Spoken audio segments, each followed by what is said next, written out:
Sunday फंडे आज जरा म्हटलं इकडे एटापल्लीच्या शेती बघायला येऊ. तर इकडे एकच पीक घेतलं जातं पावसाळ्यात, भाताचं. इकडची मजुरी आहे 350 ते 400. मजुरी परवडत नाही म्हणून बाकीच्या वेळेला शेती केलं जात नाही. हे झाड बघा किती मोठं आहे. ह्या झाडाला म्हटलं जातं मुवाचं झाड. तर ह्या झाडाला एक प्रकारचं फळ येतं किंवा फूल म्हणू आपण त्याला. तर ते इतकं पौष्टिक असतं की त्याचे लाडू आणि असे काही काही वेगळे पदार्थ बनवले जातात. तर दिसतं कसं ते, तर खायला पण छान असतं, गोड असतं. आणि हे असं दिसते.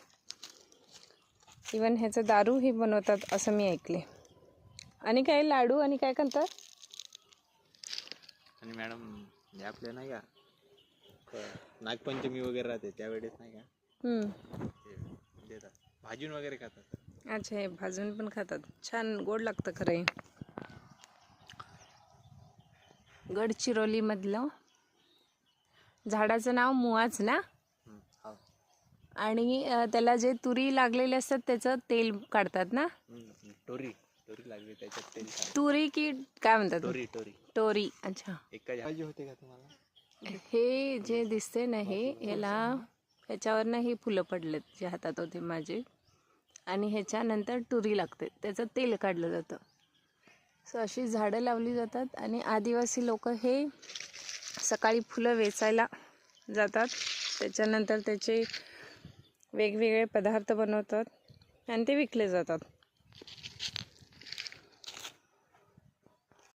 हाय, हॅलो. सो जे मी मुवा आणलं ना, तर त्यांच्याकडनं थोडेसे मी घेऊन आले आणि ते छान धुतले.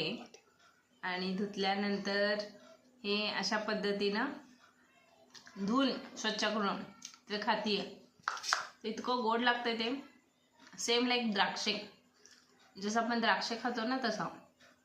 जंगली फळं इतके उत्कृष्ट असतात. ह्याचं लाडू करतात. मी विचारलं कसं करतात, तर हे उन्हामध्ये सुकवलं जातं आणि मग त्यानंतर हे काळे होतात. म्हणजे जसे की जसं आपण काय म्हणू, खजूरसारखे होतात.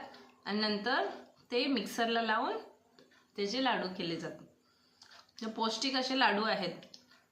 इथं एक जीवनगट्टा म्हणून गाव आहे, तिथल्या बचत गटाच्या बायकांनी ह्याच्यावरती बरंचसं काय काय वेगवेगळे प्रोडक्ट केलेले आहेत. जर मला जायला मिळालं तर मी नक्की भेटून तुम्हाला दाखवेन. थँक्यू.